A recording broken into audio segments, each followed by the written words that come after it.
How to turn off chat filter on switch. Hello everybody, welcome to another tutorial. In this tutorial I'll show you how you can turn off chat filter on Twitch. So how do you go about it? The first step is to log in into your Twitch account, then the um head over to the live stream whose chat filter you would like to turn off.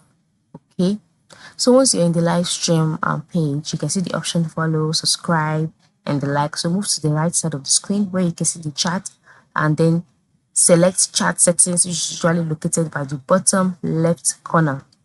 So you're by the bottom right corner. All right, so by clicking on the chat settings, you can see some options displayed, and the first option here is chat filters, and automatically it is usually turned on. So to turn this off, click on the off option, and then you can see enable filtering in chat.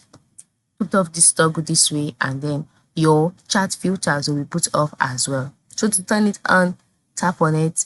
To turn it off, tap on it. Once it shows white, it means that it has been turned off. So this is how you can turn off chat filters on Twitch.